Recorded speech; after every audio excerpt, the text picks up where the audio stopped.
ആചാര്യ TV Hindu ആചാരങ്ങളെയും അനുഷ്ഠാനങ്ങളെയും കുറിച്ച് കൂടുതൽ അറിയാൻ ഈ ചാനൽ സബ്സ്ക്രൈബ് ചെയ്യുക. എൻ്റെ ജ്യോതിഷ വിഷയത്തിലേക്ക് ഏവർക്കും സ്വാഗതം. ഇന്ന് ഞാൻ പറയുന്ന ഒരു ജ്യോതിഷ സംബന്ധമായ വിഷയം, ധനനേട്ടങ്ങളും ശ്രേയസ്സും ഉണ്ടാവുന്ന ദശാകാലം ഏതാണ്? ധനനേട്ടങ്ങളും ശ്രേയസ്സും ഉണ്ടാവും. അപ്പോൾ പലരും നമ്മളോട് ജ്യോതിഷന്മാരോടൊക്കെ ചോദിക്കുന്ന കാര്യമാണ്, എനിക്കാകെ കഷ്ടപ്പാടാണ്, ബുദ്ധിമുട്ടാണ്, ധനപരമായിട്ടുള്ളൊരു നേട്ടവും വരുന്നില്ല, എന്ത് ചെയ്യണം? എനിക്ക് ഇനി എപ്പോൾ ഒരു നല്ല കാലം വരും? അല്ലെങ്കിൽ എൻ്റെ ജീവിതം ഇതോടുകൂടി ഇങ്ങനെ തീർന്നു പോവുമോ? എനിക്കൊരു നല്ല സമയം കിട്ടില്ലേ? എനിക്കൊരു ധനനേട്ടങ്ങൾ ഉണ്ടാവുന്ന കാര്യങ്ങൾ വന്ന് സംഭവിക്കില്ലേ എന്നൊക്കെ പലരും ചോദിക്കുന്ന കാര്യമുണ്ട്, അല്ലേ? ഓരോരുത്തരുടെയും ദശാകാലത്ത് ഓരോരോ കാര്യങ്ങൾ വന്നു ചേരും. അത് കിട്ടാത്തപ്പോൾ ദശാനാഥനെ പ്രീതിപ്പെടുത്തിയാൽ നമ്മൾക്കത് കിട്ടും. ഒരു ദശാകാലത്ത് ചില കാര്യങ്ങൾ നമുക്ക് അത് വന്നു കിട്ടണം. ആ വന്നു കിട്ടേണ്ട സാധനങ്ങൾ കിട്ടിയില്ലെങ്കിൽ ആ ദശാനാഥനെ പ്രീതിപ്പെടുത്തിയാൽ നമുക്കത് കിട്ടും. നമുക്ക് ധനനേട്ടവും ഐശ്വര്യവും വേഴദശാകാലത്ത് വന്നു ചേരും. നമുക്ക് ധനനേട്ടവും ഐശ്വര്യവും മിക്കവർക്കും വേഴദശാകാലത്താണ് വന്നു ചേരുന്നത്. ഈ വേഴദശ എന്ന് പറഞ്ഞത് വേഴത്തിൻ്റെ ദശ. അപ്പോൾ വേഴം ആരാണ്?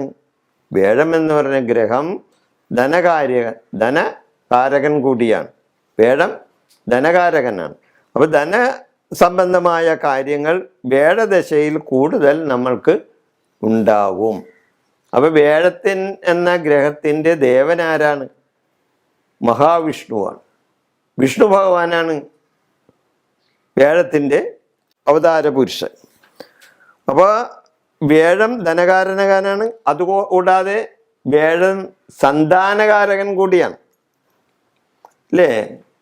സന്താനകാരകൻ കൂടിയാണ്. അതായത് മഹാവിഷ്ണുവിനെ പൂജിച്ചാൽ, മഹാവിഷ്ണുവിനെ പ്രാർത്ഥിച്ചാൽ സന്താനങ്ങളില്ലാത്തവർക്കും സന്താനങ്ങൾ ഉണ്ടാകും. അങ്ങനെ അപ്പം സന്താനകാരകൻ കൂടിയാണ് വേഴം. ഗുരുത്വവും ഗുരുപ്രീതിയും കൂടുതൽ കിട്ടും ഈ സമയത്ത്. ഈ വേഴത്തിൻ്റെ ദശാകാലത്ത് ഗുരുത്വവും ഗുരുപ്രീതിയും കൂടുതൽ കിട്ടും. ശുഭഗ്രഹങ്ങളുടെ ദശാകാലത്ത് ഗുണങ്ങളും ഉണ്ടാവും. ശുഭഗ്രഹങ്ങളുടെ ദശാകാലത്ത് ഗുണങ്ങളും ഉണ്ടാവും. പാപഗ്രഹങ്ങളുടെ ദശാകാലത്ത് ദോഷങ്ങളും വന്നു ചേരും, ഇല്ലേ? പാപഗ്രഹങ്ങളുടെ ദശാകാലത്ത് പാപത്വങ്ങൾ കൂടുതൽ വരും. ശുഭഗ്രഹങ്ങളുടെ ദശാകാലത്ത് ശുഭത്വം കൂടും.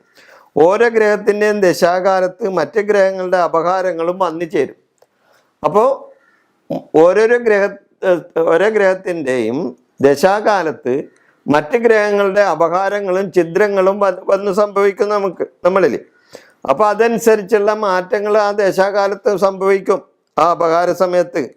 അപ്പം ശുഭത്വം വന്നാൽ ശുഭത്വം കൂടി. ശുഭന് പാപഗ്രഹത്തിൽ ഗ്രഹ അപഹാരം വന്നാൽ ജാതകന് ശുഭത്വം കുറയുകയും ചെയ്യും. അതായത് ഒരു പാപഗ്രഹത്തിൻ്റെ സമയത്ത് മറ്റൊരു ശുഭഗ്രഹത്തിൻ്റെ അപഹാരം വന്നാൽ തീർച്ചയായിട്ടും അവൻ്റെ പാപത്തിന് കുറച്ച് കിട്ടും. അതേപോലെ ഒരു ശുഭഗ്രഹത്തിൻ്റെ ദശാകാലത്ത് മറ്റൊരു പാപഗ്രഹത്തിൻ്റെ അല്ലെങ്കിൽ ഒരു പാപഗ്രഹത്തിൻ്റെ അപഹാരം വന്നാൽ അവിടെ ശുഭത്വം കുറയും. അപ്പം ശുഭനാണ് അപഹാരമായിട്ട് വരുന്നതെങ്കിൽ അപ്പോൾ ഒരു ശുഭൻ്റെ ദശാകാലത്ത് ഒരു ശുഭൻ്റെ അപഹാരം വന്നോ തീർച്ചയായിട്ടും അവിടെ ഗുണങ്ങളും ഉണ്ടാവും. ഓരോ ഗ്രഹത്തിൻ്റെയും ദശാകാലത്ത് മറ്റ് ഗ്രഹങ്ങളുടെ അപഹാരങ്ങളും വന്നു ചേരും, ഇല്ലേ? അതനുസരിച്ചുള്ള ഇത് വരും. പാപഗ്രഹത്തിൻ്റെ ശുഭൻ്റെ അപഹാരം വന്നാൽ ശുഭത്വം കിട്ടുകയും ചെയ്യും. പാപഗ്രഹത്തിന് ശുഭൻ്റെ അപഹാരം വന്നാൽ ശുഭത്വം കിട്ടും. അപ്പോൾ അതൊരു മിഡിൽ സ്റ്റേജിൽ പോകും. അപ്പോൾ ഇങ്ങനെ വേഴദശാകാലത്താണ് കൂടുതലും ധനനേട്ടങ്ങളും ശ്രേയസ്സും ഓരോ ജാതകനും കിട്ടാൻ കൂടുതൽ സാധ്യത. ഇതൊരു സാമാന്യമായ ഒരു കാര്യമാണ് ഞാൻ പറഞ്ഞത്. ഇതെല്ലാ വിഷയങ്ങളും നമ്മൾക്ക് ചിന്തിക്കണം, എന്നാലും മാത്രമേ പൂർണ്ണമായ ഒരു കാര്യം പറയാൻ പറ്റുള്ളൂ. ഇത് സാമാന്യമായ ഒരു കാര്യമാണ് ഞാൻ പറഞ്ഞത്. അപ്പം ഈ വ്യാഴദശാകാലത്താണ് ഇങ്ങനെയുള്ള കാര്യങ്ങൾ വന്ന് ചേരുന്നത്. ഈ വിഷയം ഞാനിവിടെ അവസാനിപ്പിക്കുന്നു. നന്ദി, നമസ്കാരം. ജ്യോതിഷ സംബന്ധമായ കാര്യത്തിന് വേണ്ടി നിങ്ങൾക്ക് എന്നെ വിളിക്കാവുന്നതാണ്.